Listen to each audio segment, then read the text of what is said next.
Infanteria, to je láska má. Infanteria. And Markéta, you're on. Lieutenant Lukáš did not hear the last word, though it was so important. The beast bit for all it's worth. Švejk had wanted to repeat, but in the end he thought, what business is it for Lieutenant? He wants a dog and he will get one. It's of course an easy thing to say, get me a dog. Dog owners are very careful about their dogs, even if they are not thoroughbreds.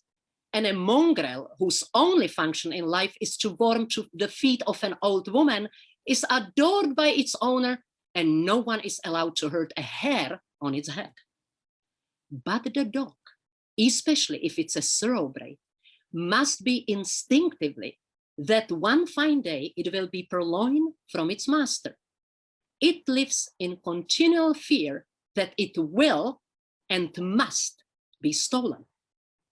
For instance, when a dog is out for a walk, it goes away from its master for a moment. At first, it's happy and skittish. It plays with other dogs and climbs on their backs for immortal purposes, and they climb on his. It smells the curbstone, lifts its leg at every corner, and even over the greengrocer woman's basket of potatoes.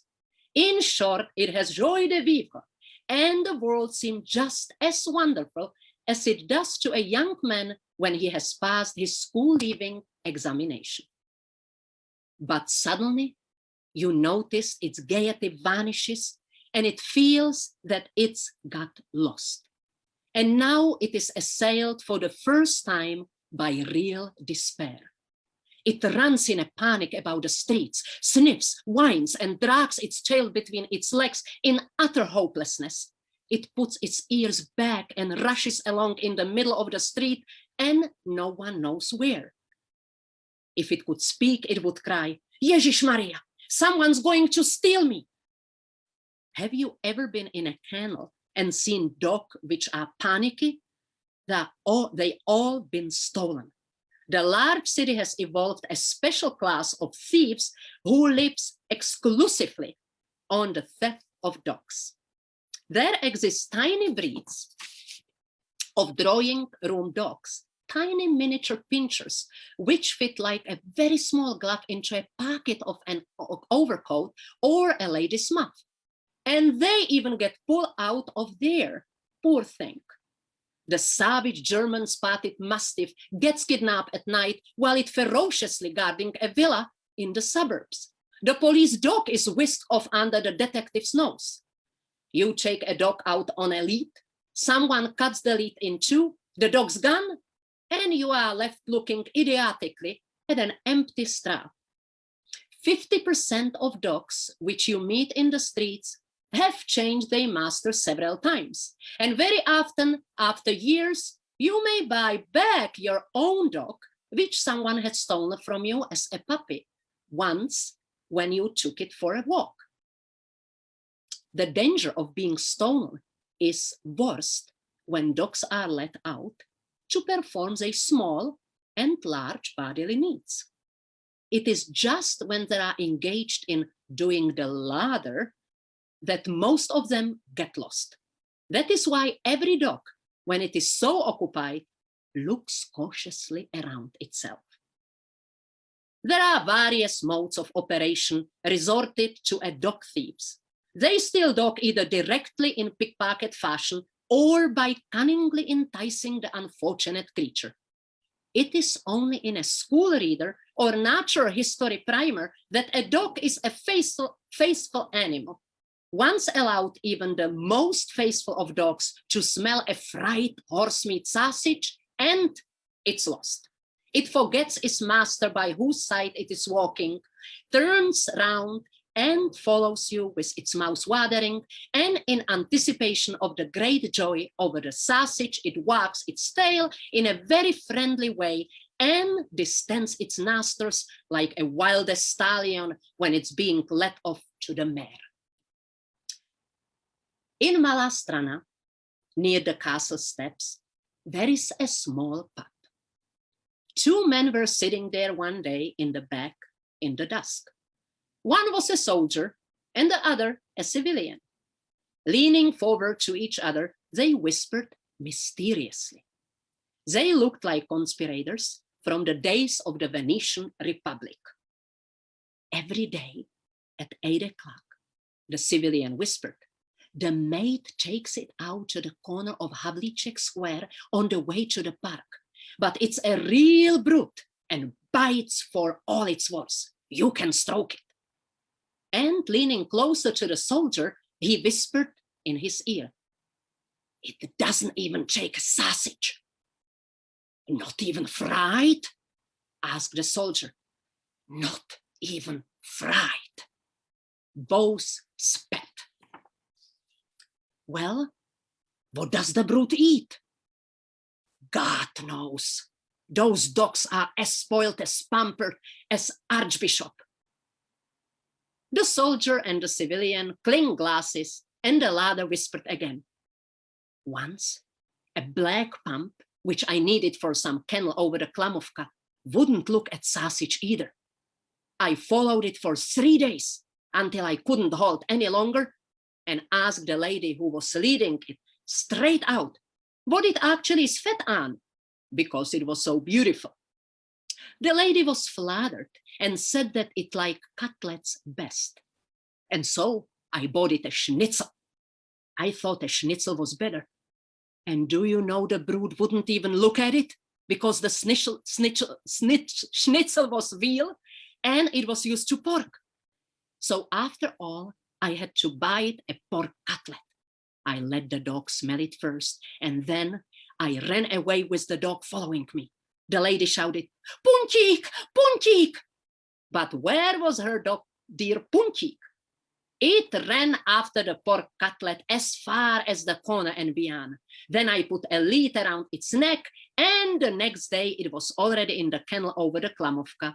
It had a patch of white tufts under its neck, and they blackened it over, and nobody recognized it. But the other dogs, and they were a lot of them, all went for fried horsemeat sausage. It would be best if you ask the maid what the dog likes to eat most. You are a soldier. You have a fine figure, and she more likely will tell you. I've already asked her, but she looked at me as though she wanted to stop me and said, what business is it of yours? She isn't very pretty. She's like monkey.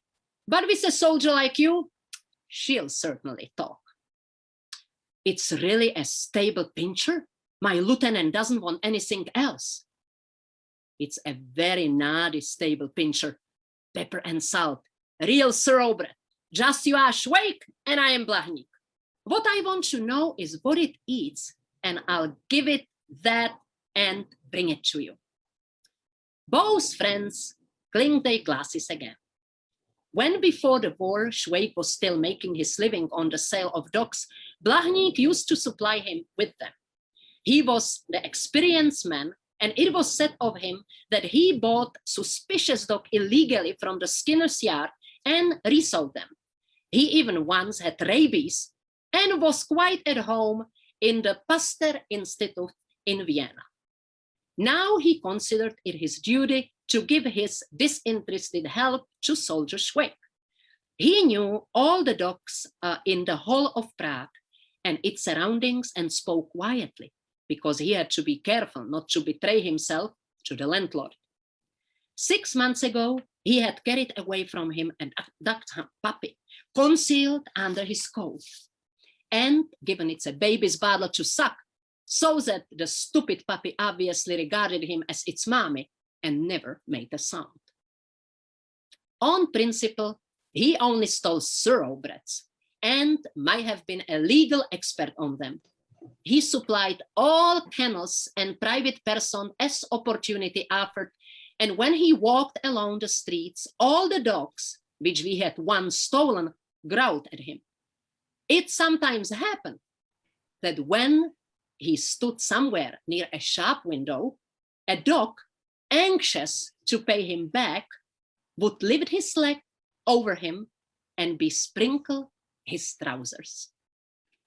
And now I will invite Eric Volkman from Los Angeles. At 8 o'clock the next morning, the Good Soldier Švejk could be seen walking at the corner of Havlicek Square by the park. He was waiting for the maid with the stable pincher. Finally, she came, and a whiskered, bristly dog with a rough coat and wise black eyes ran past him. He was skittish like all dogs are when they have performed their needs, and ran after sparrows which were breakfasting on horse dung in the street. Then the woman who was looking after the dog came past Švejk. She was an elderly spinster, and her hair was neatly plaited into a crown. She whistled to the dog and brandished a chain and an elegant whip. Švejk spoke to her. "Excuse me, miss, would you please tell me which is the way to Žižkov?" She stopped and looked at him to see whether the question was honestly meant, and the good-natured face of Švejk told her that actually the soldier perhaps really wanted to go to Žižkov. The expression of her face softened, and she gladly explained how to get there. "I've only recently been transferred to Prague," said Švejk. "I don't come from here. I'm from the country. You aren't from Prague either, are you?" "I'm from Vodňany." "Then we're not far away from each other," answered Švejk. "I'm from cont'd."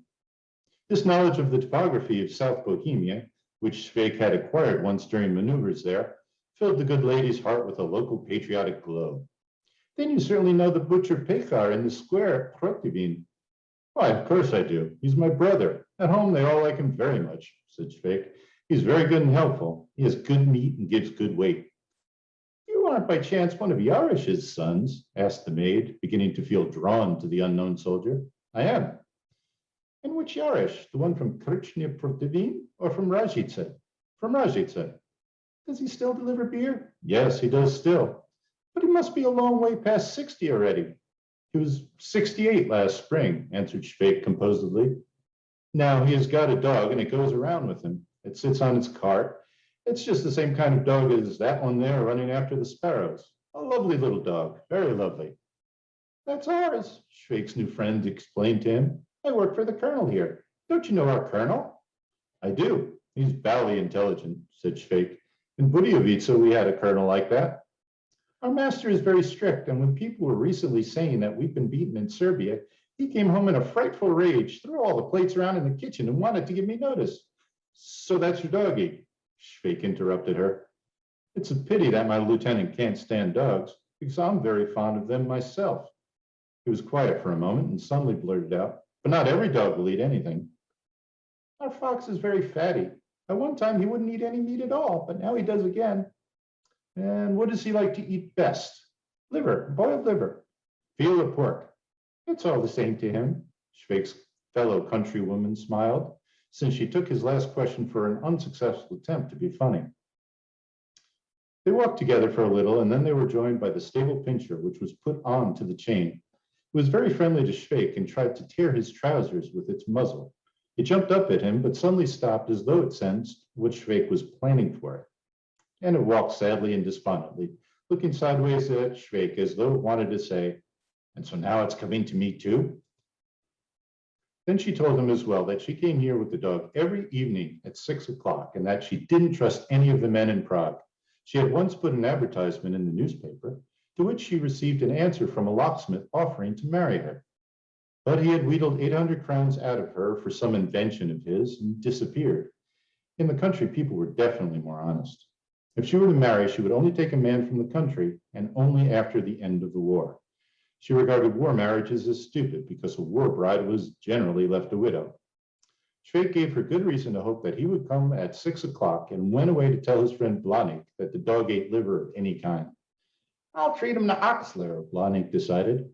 "That was how I got the St. Bernard belonging to the company director, Vidra, which was a jolly faithful animal. Tomorrow I'll bring you the dog safe and sound." Blahnik was as good as his word. When Švejk had finished cleaning the apartment in the morning, he heard a barking at the door, and Blahnik dragged in the protesting stable pincher, which was even more bristly than nature had bristled it. It rolled its eyes wildly and looked so surly that it recalled a hungry tiger in a cage in a zoological garden when it sees a well-fed visitor standing before it. It ground its teeth and growled as though it wanted to say, "I'll tear you to pieces. I'll gobble you up." They tied the dog to the kitchen table, and Blahnik described how he had purloined it.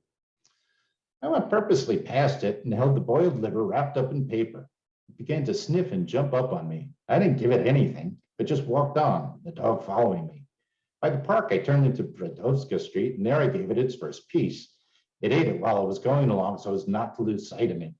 I turned into Jędrzejewska Street, where I gave it another portion. And when it had eaten that up, I put it on a chain and dragged it through Wenceslas Square to Vinohrady and then on to Bershevice. On the way, it played me some fantastic tricks. When I crossed the tram lines, it lay down and wouldn't move. Perhaps it wanted to be run over. I brought with me a blank pedigree, which I bought at Fuchs and Stationers. Do you know how to forge the pedigree, Švejk? It must be written in your hand. Write that the dog comes from the kennels of von Bülow at Leipzig. Its father was Arnim von Karlsberg. Its mother, Emma von Trautensdorf, descended on the father's side from Sigrid von Busendahl. Its father won the first prize at the Berlin exhibition of stable pinschers in 1912. The mother was decorated with the gold medal of the Nuremberg Society for the breeding of thoroughbred dogs. How old do you think it is? 2 years by its teeth. Write down that it's 1.5. It's badly cropped, Švejk. Look at its ears. We can put that right. We can, if necessary, clip them when it gets used to us. Now it could only make it more angry. And now we go back to the opposite coast with Véronique Firkušný. The stolen animal growled furiously, panted, rushed around, and then lay down. With tongue hanging out, it waited, tired and exhausted, to see what was going to happen to it next. Gradually it grew calmer and only occasionally whined piteously. Švejk offered it the remains of the liver, which Blahnik had given him, but it took no notice of it, gave it a defiant look, and gazed at it as though it meant to say, I burned my fingers once, you can eat it yourselves. It lay down in resignation and pretended to doze. Suddenly, it got something into its head, jumped up and began to stand on its hind legs and beg with its front paws. It had capitulated. But this moving scene had no effect on Švejk. Lie down, he shouted at the wretched animal, which lay down again and whined piteously. What name shall I put on its pedigree? Asked Blahnik. It was called Fox, so we must find something like it, which it will understand at once. Why not perhaps Max? Look, Blahnik, how it pricks up its ears. Get up, Max. The unfortunate stable pincher, which had been robbed of its home and name, stood up and waited for further orders. I think we ought to untie it, Švejk decided. We shall see what it will do then. When it was untied, it made its way to the door, where it barked 3 times at the handle, obviously relying on the generosity of these evil men. Seeing, however, that they had no understanding for its yearning to get out, it made a little pool by the door, convinced that they would throw it out as people used to do to it when it was young, and the colonel was teaching it in strict military fashion to be house-trained. Instead, Švejk observed, it's a cunning one, to be sure, a bit of a Jesuit. He gave it a blow with his belt and dipped its muzzle in the puddle so that it had a hard time licking itself clean. It whined at this humiliation and began to run around the kitchen, desperately sniffing at its own tracks. Then, out of the blue, it went to the table, ate up the rest of the liver, which was lying on the floor, lay down near the stove, and fell asleep after all this adventure. How much do I owe you? Švejk asked Blahnik when the latter took his leave of him. Don't mention it, Švejk, said Blahnik gently. For an old friend, I'd do anything, especially when he's serving in the army. Goodbye, my boy, and don't ever lead it across Havlicek Square in case any misfortune should happen. If you should ever need another dog, you know where I live. Švejk let Max sleep very long, and in the meantime bought half a pound of liver at the butcher's, boiled it, and waited until Max woke up, letting it smell a piece of warm liver. Max began to lick its lips in its sleep. Then it stretched, sniffed the liver, and ate it up. After that, it went to the door and repeated its experiments with the door handle. Max, Švejk called to it, come here. It came distrustfully.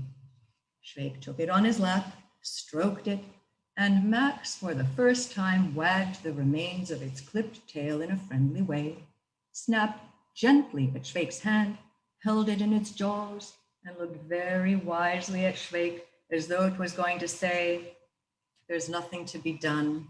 I know, I've lost. Švejk went on stroking it and began to talk to it in a tender tone. There once was a doggy who was called Fox, and it lived with a colonel. The maid took it for a walk, and a gentleman came and stole it. Fox came to the army to a lieutenant, and they gave it the name of Max.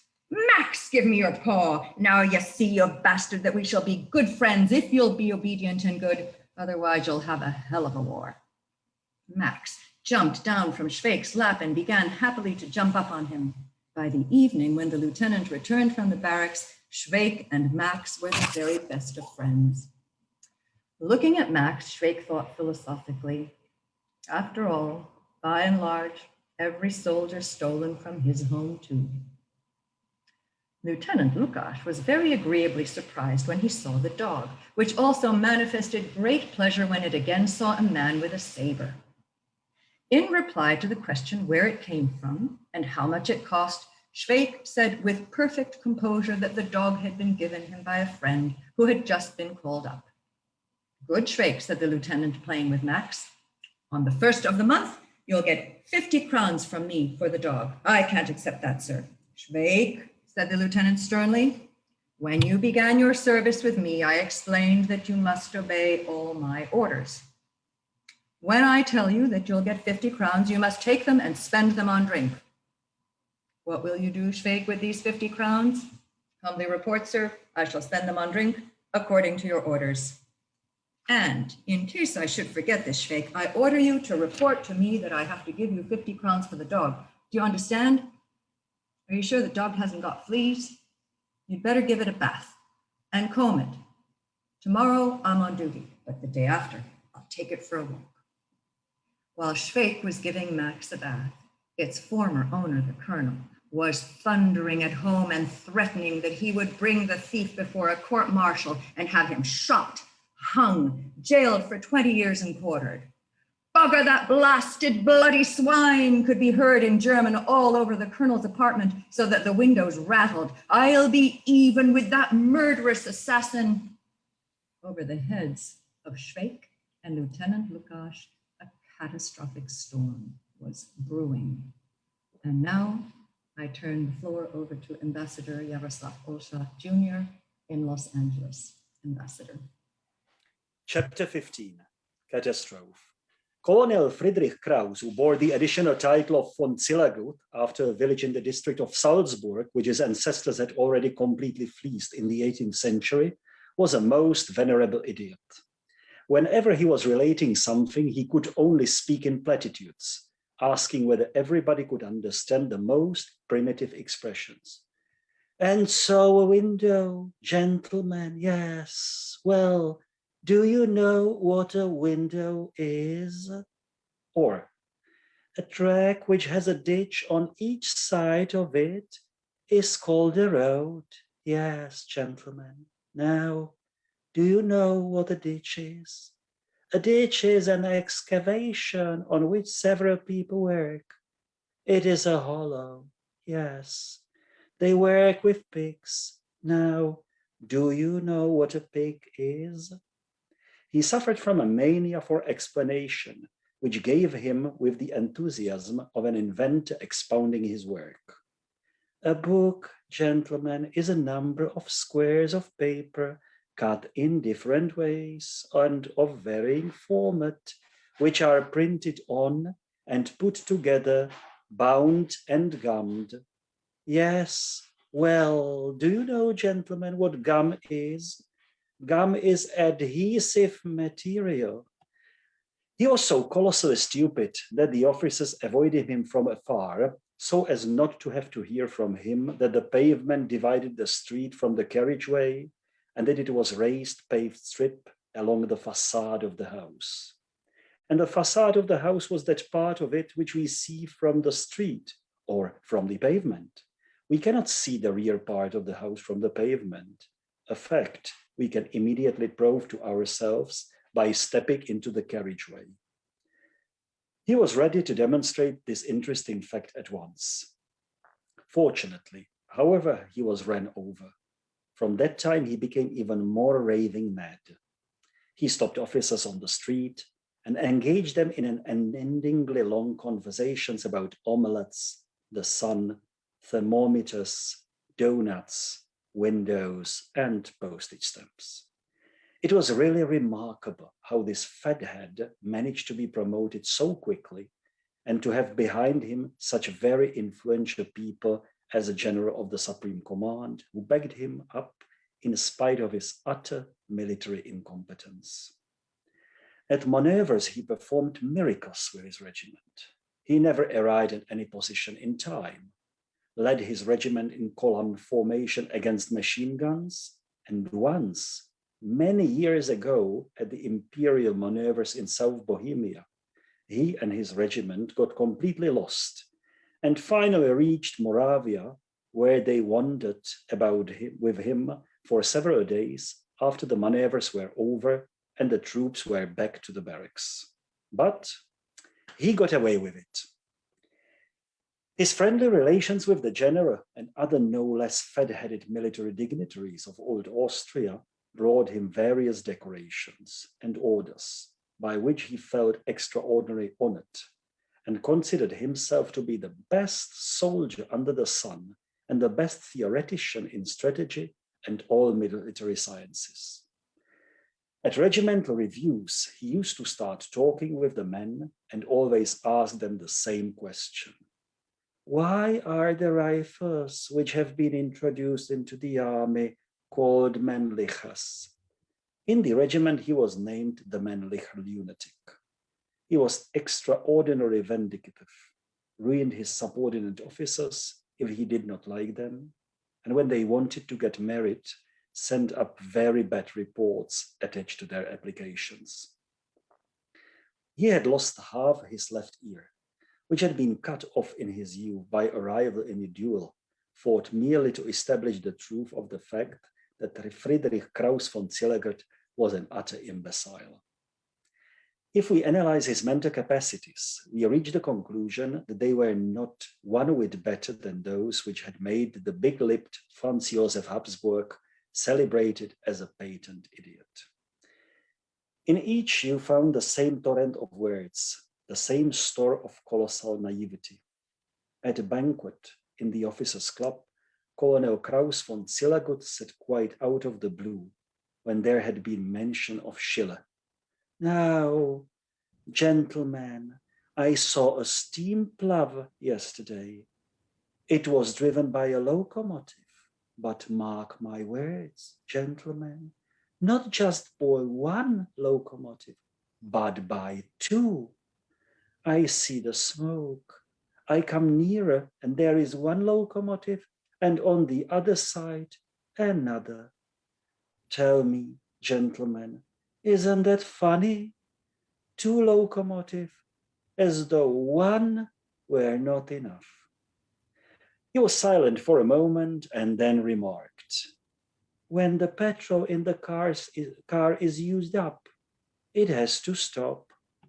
I saw that yesterday too, and then they talk nonsense about perpetual motion, gentlemen. It does not go, it stands still, it does not move, it hasn't got petrol. Isn't that funny?" With all his stupidity, he was immensely pious. In his apartment, he had a house altar. He often went to the Church of St. Ignatius for confession and communion, and after the outbreak of the war, prayed for the success of the Austrian and German arms. He mixed Christianity with dreams of German hegemony. God had to help them seize the wealth and lands of the conquered. He flew into a passion when he read in the newspaper that prisoners had been taken again. He said, "What's the point of taking prisoners? They all ought to be shot. No mercy. Dance among the corpses. All the civilians in Serbia should be burned to a man and the children finished off with the bayonet." He was nowhere than the German poet Wierold, who published during the war verses demanding that Germany should have a soul of iron and hate and kill millions of French devils. Let the piles of human bones and burning flesh rise to the clouds over the mountains. Having finished his teaching at the course for 1-year volunteers, Lieutenant Lukáš took Max out for a walk. I take the liberty of warning you, sir, said Švejk solicitously, that you must be very careful with the dog in case it runs away. It may perhaps be homesick for its old home and take to his heels if you let it off the lead. And also, I wouldn't advise you to take it along Havlíček Square. That's the beat of a savage butcher's dog from the image of the Virgin, which bites frightfully. As soon as it sees a strange dog in its area, it's at once jealous of it for fear it should eat up something. It's like the beggar of St. Hashtal. Max jumped out merrily and got under the lieutenant's feet, wound its lead round his saber, and expressed unusual joy at going for a walk. They went out on the street, and Lieutenant Lukáš went with the dog in the direction of Příkopy. He was to meet a lady in the corner of Panská Street. He was deep in thoughts about his work. What should he lecture on to the volunteers in the school tomorrow? How do we determine the height of a given hill? Why do we reckon the height from sea level? How can we establish from its height above sea level the height of a mountain from its foot? Damn it! Why does the Ministry of War put such things into the school program? Clearly, it's a matter for the artillery. And there are, after all, general staff maps. When the enemy is on elevation 312, it's no use thinking why the height of the hill should be reckoned from sea level or calculating how high the hill is. We look at the map and we have it there. The next one, I pass it to actor Ben Watts. Thank you, General Consul Oshka. Okay, here we go. He was jerked out of these thoughts by a severe halt just when he came near Panská Street. Simultaneously with the halt, the dog tried to wriggle out of its lead and threw itself with a joyful bark on the man who had just severely said, halt! In front of the lieutenant stood Colonel Kraus von Zillegat. Lieutenant Lukáš saluted the colonel and stood before him, apologizing that he had not seen him. Colonel Kraus was known amongst the officers for his passion for halting people. He regarded saluting as something on which the success of the war depended and on which the whole power of the army was built. A soldier must put his soul into his salute, he used to say. It was the finest kind of corporal's mysticism. He saw to it that those who saluted did so according to the smallest niceties of the instructions, accurately and with dignity. He lay in wait for all who passed him, from infantrymen up to lieutenant colonel.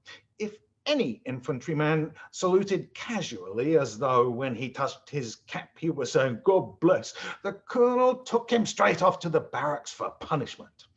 For him, it was no excuse to say, I did not see you, sir. A soldier, he used to say, must pick out his superior officer in a crowd and think of nothing else but carrying out the duties which are prescribed in service orders. When he falls on the battlefield, he must salute before he dies. Anyone who doesn't know how to salute, pretends he doesn't see me, or salutes casually, I regard as vermin. Lieutenant, said Colonel Kraus in an awesome voice, the lower ranks must always pay respect to the higher. This order has not been rescinded. And next, since when do officers promenade about with stolen dogs? Yes, with stolen dogs. A dog which belongs to someone else is a stolen dog. This dog, sir, Lieutenant Lukáš objected, belongs to me, Lieutenant. The colonel interrupted him harshly. It's my fox. And Fox, or Max, remembered its old master and drove the new one entirely out of its heart. It tore itself loose, jumped up on the colonel, and showed such joy as only a lovesick sixth former is capable of when he finds understanding on the part of his beloved. Promenading with stolen dogs, Lieutenant, is not compatible with the honor of an officer. Didn't you know that? An officer may not buy a dog unless he has assured himself beforehand that he can do so without consequences. Colonel Kraus thundered on, stroking Fox Max, who began to growl meanly at the lieutenant and to bare its teeth as though the colonel had pointed to the lieutenant and said, "Seize him!" "Lieutenant," continued the colonel, "would you consider it right to ride about on a stolen horse? Did you not read the advertisement in Bohemian and in the Tageblatt about the loss of my stable pincher? You didn't read the advertisement which your superior officer put into the newspaper." The colonel clapped his hands. "Really, these young officers, where has discipline gone? The colonel puts in advertisements and the lieutenant doesn't read them. Oh, if only I could give you a few across the jaw, you bloody old dotard," Lieutenant Lukash thought to himself, looking at the colonel's side whiskers, which were reminiscent of an orangutan. "Come with me for a moment," said the colonel. And so they walked along and had a very pleasant conversation. "At the front, Lieutenant, a thing like this cannot happen to you again. Promenading with stolen dogs behind the lines is certainly very agreeable. Yes, walking about with your superior officer's dog at a time when every day we are losing 100 officers on the battlefield and advertisements are not read. For 100 years, I could insert notices that my dog is lost. 200 years, 300 years. The colonel blew his nose noisily, which with him was always a sign of great fury, and said, "You can go on with your walk." And then he turned round and went away, angrily striking with his riding whip across the ends of his officer's greatcoat. Lieutenant Lukash crossed to the opposite pavement and heard once more, "Halt!" The colonel had just stopped an unfortunate infantryman in the reserve who was thinking about his mother at home and had not noticed him. The colonel took him in person to the barracks for punishment and swore at him for being a swine and a bastard. What shall I do with Švejk? Thought the lieutenant. I'll smash his jaw, but that's not enough. Even tearing his skin from his body in little strips would be too good treatment for that blackguard. Disregarding the fact that he was due to meet a lady, he set off home in a fury. "I'll kill him, the dirty hound," he said to himself as he got into the tram. Meanwhile, the good soldier Švejk was in deep conversation with an orderly from the barracks. The soldier had brought the lieutenant some documents to sign and was now waiting. Švejk treated him to coffee and they discussed together how Austria would be smashed. They carried on this conversation as though it could be taken for granted. There was an endless series of utterances which would certainly have been defined in the court as treasonable and for which both of them would have been hanged. His Imperial Majesty must be completely off his rocker by this time, declared Švejk. He was never bright, but this war will certainly finish him. Of course he's off his rocker, the other soldier from the barracks asserted with conviction. He's so gaga, he probably doesn't know there's a war on. Perhaps they're ashamed of telling him. If his signature's on the manifesto to these people, then it's a fraud. They must have had it printed without his knowledge because he's not capable of thinking about anything at all. He's finished, added Švejk knowingly. He wets himself and they have to feed him like a little baby. Recently, a chap at the pub told us that His Imperial Majesty has 2 wet nurses and is breastfed 3 times a day. Oh, if only it was all over, sighed the soldier from the barracks, and they knocked us out so that at last Austria had peace. And both continued the conversation until finally Švejk condemned Austria forever with the words, "A monarchy as idiotic as this ought not to exist at all." Whereupon the other, to complete his utterance by adding something of a practical kind, said, "When I get to the front, I'll hop it pretty quick." And when both continued to interpret the views of the average Czech about the war, the soldier from the barracks repeated what he had heard that day in Prague, that guns could be heard in Náchod, and that the Tsar of Russia would soon be in Krakow. Then they related how corn was being carted away to Germany and how German soldiers were getting cigarettes and chocolate. Then they remembered the times of the old wars, and Švejk solemnly argued that when in the olden days they threw stink pots into a beleaguered castle, it was no picnic to have to fight in such a stink. He had read that they had besieged a castle somewhere for 3 years, and the enemy did nothing else except amuse themselves every day in this way with the beleaguered inside. He would certainly have added something else interesting and informative if their conversation had not been interrupted by the return of Lieutenant Lukáš. Casting at Švejk a fearful, crushing glance, he signed the documents and, dismissing the soldier, motioned Švejk to follow him into his sitting room. Frightful lightning shafts darted from the lieutenant's eyes. Sitting on the chair, he looked at Švejk and pondered how he should start the massacre. "First, I'll give him a few across the jaw," he thought, "and then I'll break his nose and tear off his ears, and after that, we'll see." But he was confronted by the honest and kindly gaze of that good and innocent Švejk, who dared to interrupt the calm before the storm with the words, "Humbly report, sir, you've lost your cat. She ate up the boot polish and permitted herself to pass out. I threw her into the cellar, but next door.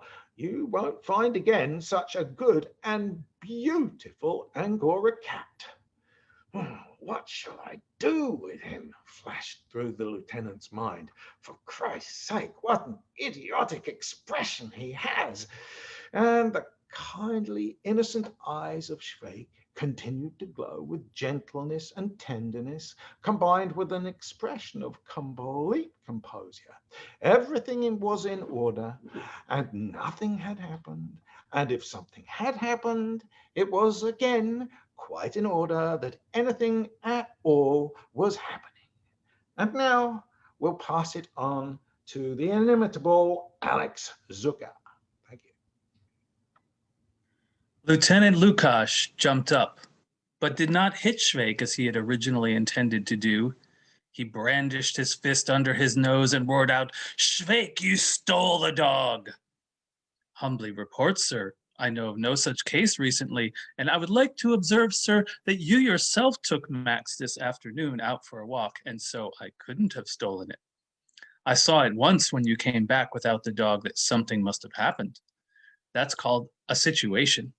In Spalina Street, there is a bag maker named Kunesh, and he couldn't take a dog out for a walk without losing it. Usually he left it somewhere at a pub, or someone stole it from him, or borrowed it and never returned it.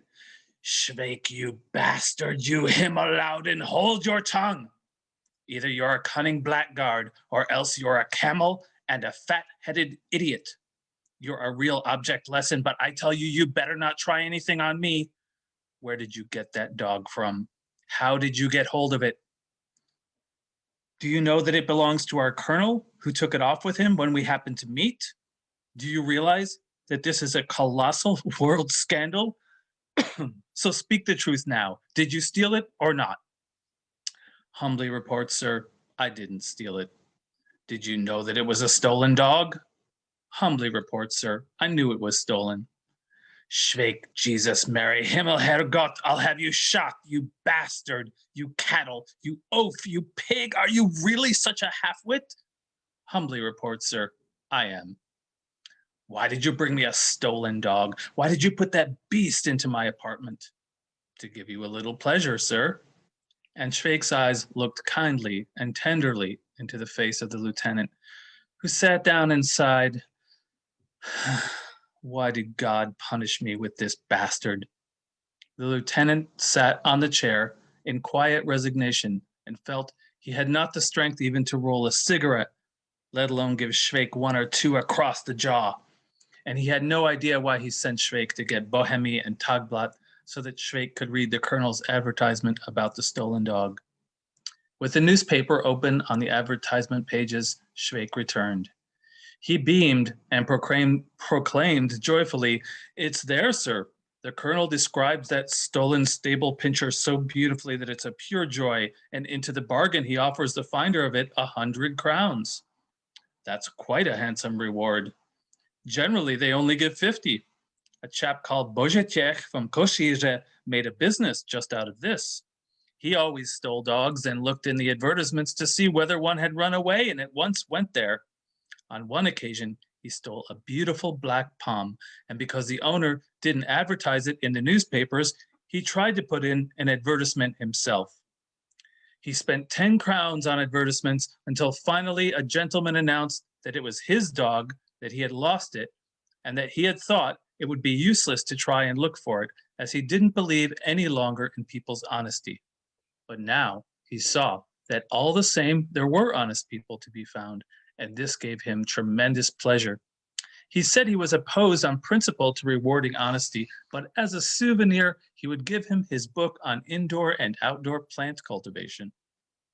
The good Božetiech took that black pom by its back legs and hit the gentleman over the head with it, and from that time he swore he wouldn't put in any more advertisements.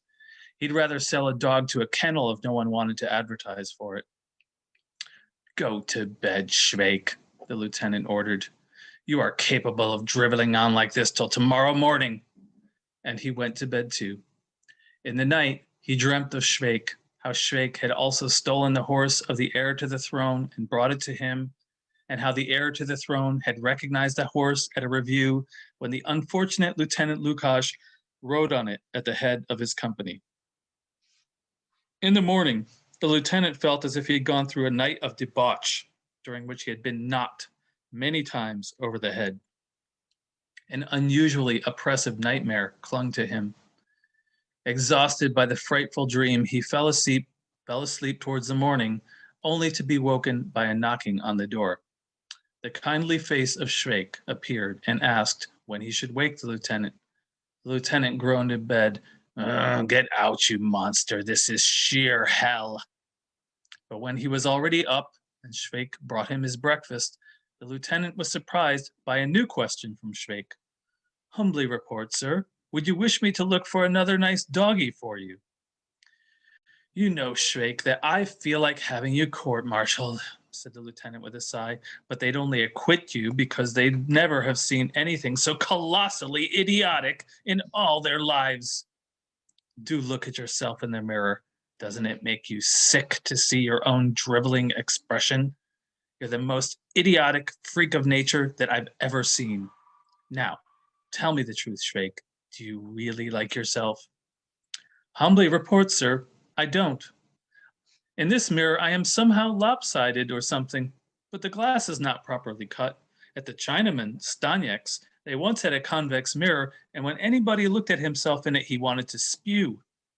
A mug like this, a head like a slop pail, a belly like a sozzled cannon, in short, a complete scarecrow. Then the governor of Bohemia passed by and saw himself in it, and the mirror had to be removed at once. The lieutenant turned away, sighed, and thought it right to pay attention to his coffee rather than to Švejk. Švejk was already pottering about in the kitchen, and Lieutenant Lukáš heard him singing, Grenville is marching through the powder gate. Swords are flashing, pretty girls are weeping. And then there came from the kitchen another song. We're the boys who make the noise, win the hearts of all the tarts, draw our pay and then make hay. You certainly make hay, you bastard, the lieutenant thought to himself and spat. Švejk's head appeared in the doorway.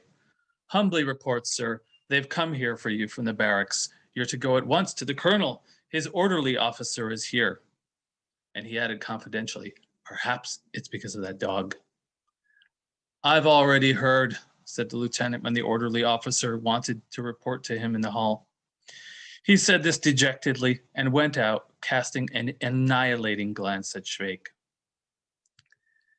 This was not regimental report. It was something worse. When the lieutenant stepped into his office, the colonel sat in his chair, frowning frightfully. 2 years ago, said the lieutenant. The colonel, I'm sorry, 2 years ago, lieutenant, said the colonel, you asked to be transferred to the 91st Regiment in Budějovice. Do you know where Budějovice is? It's on the Vltava. Yes, on the Vltava, where the Ohře or something like that flows into it. The town is big, so to speak, and friendly, and if I'm not mistaken, it has an embankment. Do you know what an embankment is? It is a wall built over the water. Yes, however, this is not relevant here. We had maneuvers there. The colonel was silent and, looking at the ink pot, passed quickly to another subject. My dog's ruined after having been with you. He won't eat anything. Look, there's a fly in the ink pot. It's very strange that flies should fall into the ink pot in winter. That's disorderly. Well, say your say, you bloody old dodderer, thought the lieutenant to himself. The colonel got up and walked once or twice up and down the office. I've thought for a long time, Lieutenant, what I ought to do with you to prevent this recurring.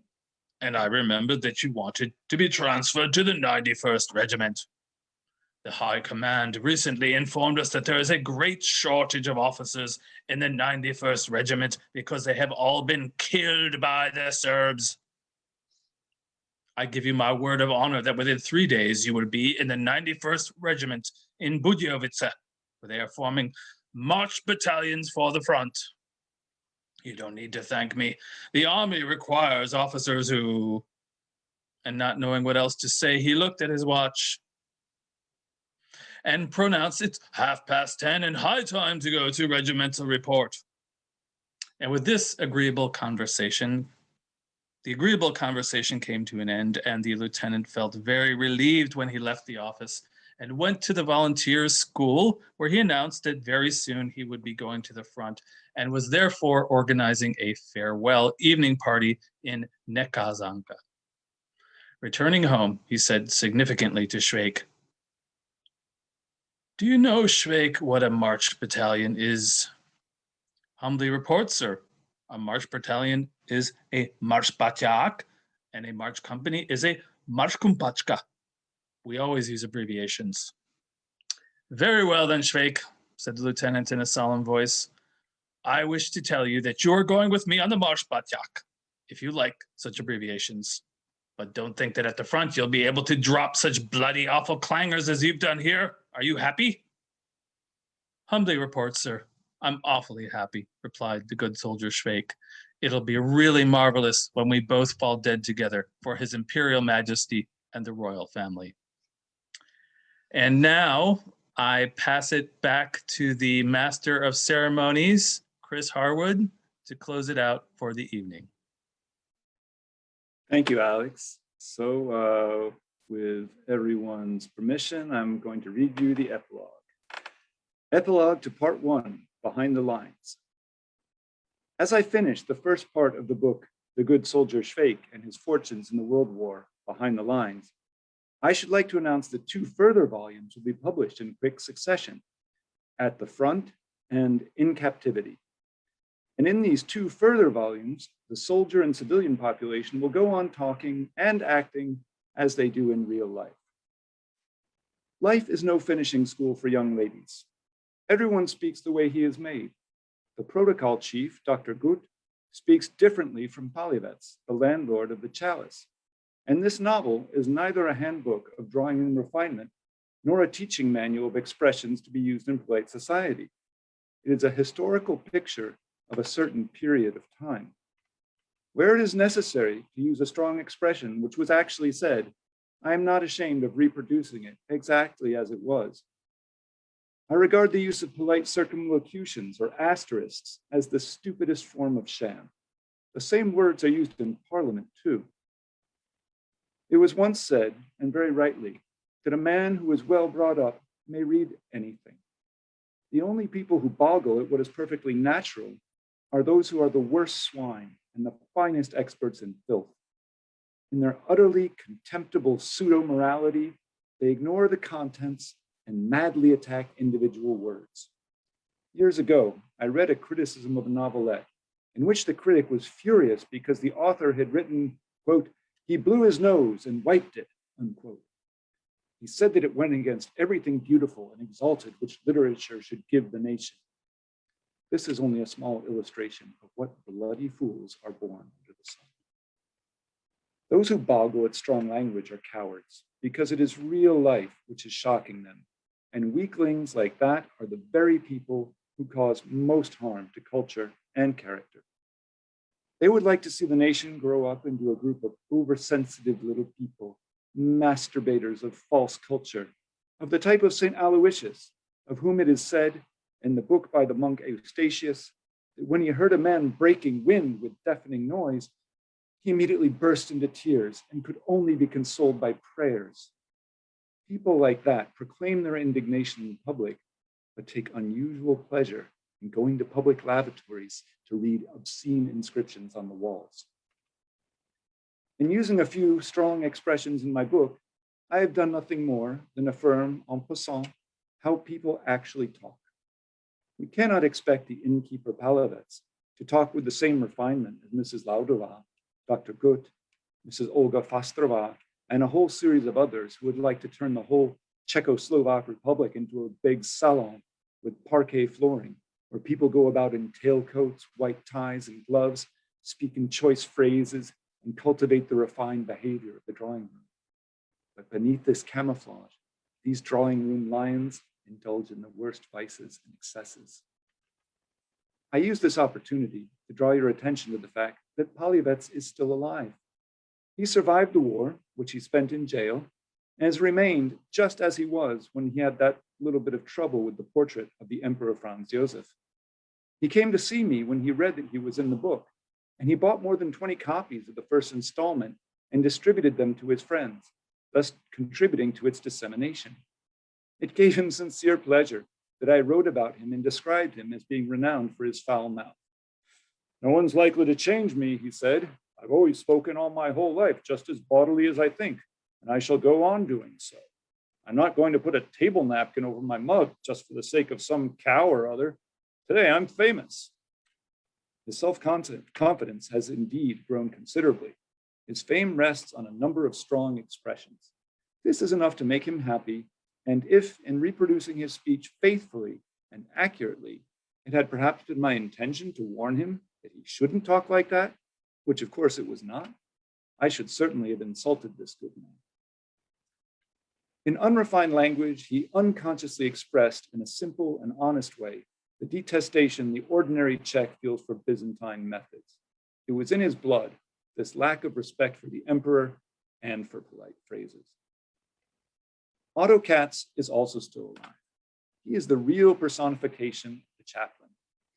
When the monarchy collapsed, he threw everything over, left the church, and today he's the manager in a bronze and dye factory in northern Bohemia. He wrote me a long letter in which he threatened to pay me out for what I'd done. A certain German newspaper published a translation of that chapter where he is described as he actually looked. And so I went to see him, and it all went off very well.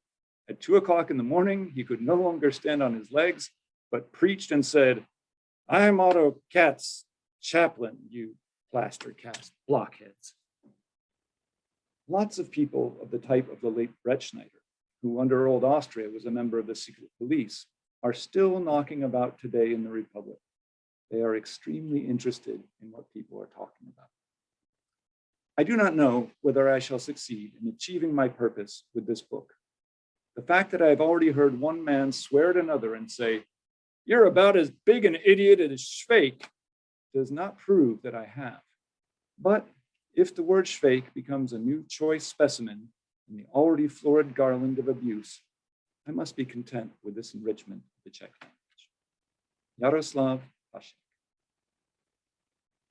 And so that concludes our marathon reading of the entire first part of the Good Soldier Švejk.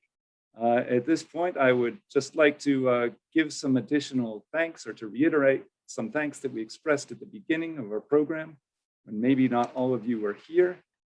But thank you for watching.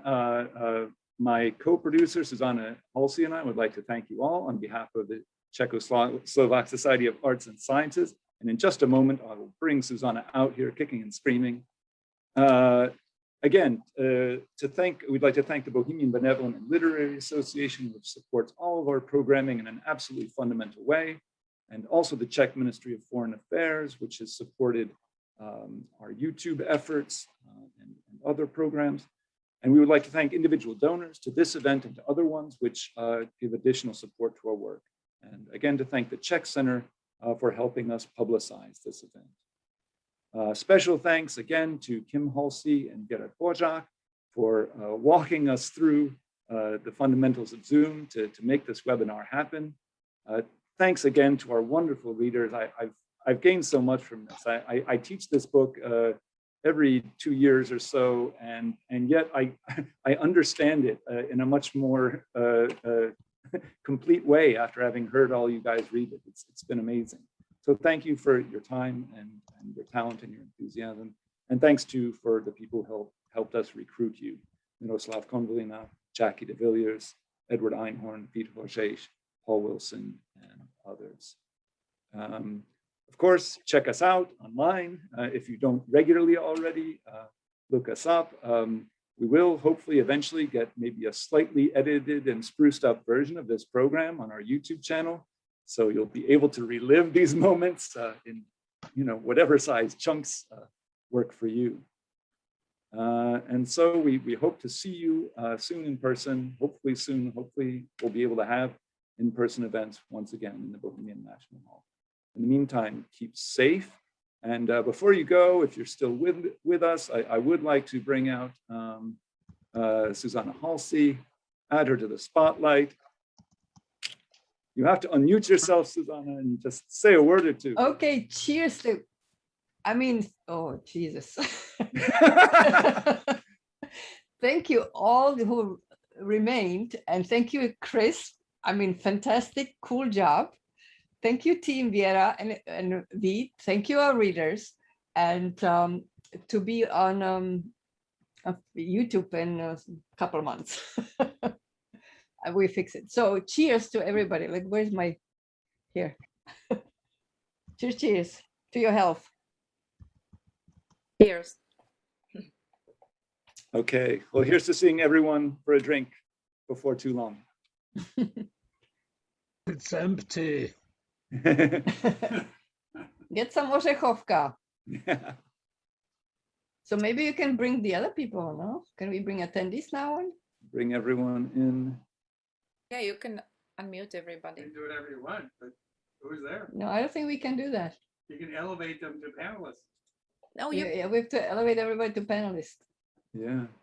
All right, I'm here. Congratulations, everyone. This was awesome.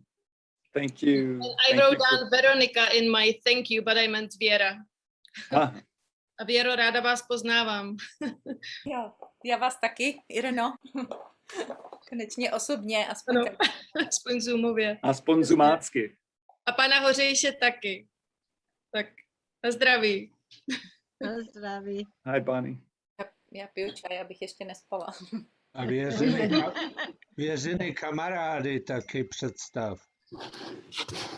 Co tam Jak jsou to, že za nás tebou? není 22, je tam, I have there are 22 panelists now. Wow. Jo? Když jdeš do galerie, tak vidíš všechny. No, I see 22. Only can unmute them all. Yeah. No, yeah. You see 22 images? No, people can unmute themselves. And they have to turn on cameras, I Remember, think. Suzanne, your view there is only people who have video cameras. turned Yeah, on, people don't have not the cameras other on, so people who okay. have video off. No, everybody is a panelist and people can unmute themselves. Ahoj, Markéto. Ahoj. Ahoj. Výborný to bylo. Super. No, Ahoj. Ahoj. Ahoj. To bylo šílený.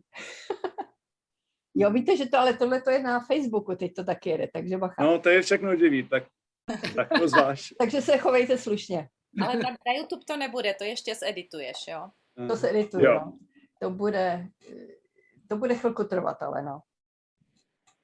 Thomas a já máme stejný obraz, ale obráceně. I stopped Facebook sharing, so now Fair you can enough. go crazy. Woo! All right, guys. Blahopřání. Thank you. Good I job, love the everybody. chapter on the lunatic asylum. Yeah. Yeah, that was great. I'm going to go have myself committed.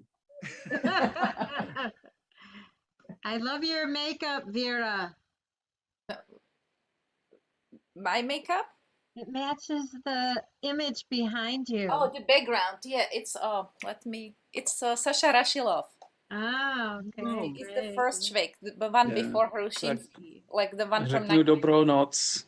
Dobrou noc. Take care, Alex. Thanks again. Thanks Thanks a for lot. Dobrou noc, Ještě zatím. děkujem. finish line. Bylo to Dobrou, výborný. díky. Děkujem. Great Dobrou. job. Dobrou, Wonderful. dobrou. Dobrou noc. Děkujem všem. Tak jo, díky, byli jste fantastický. Tým. Tady moc lidí nezůstalo. Možná někdo, kdo to má puštěný na backgroundu a odešel už spát. No. OK, No, Tým Krištof ŠVEJKathon. dolů a Zuzano za to. Že jste to Tak tak. jo. tak zavírám, jo? Tak jo. Tak Čau. jo. Už konečně můžeš na záchod, ne? Díky.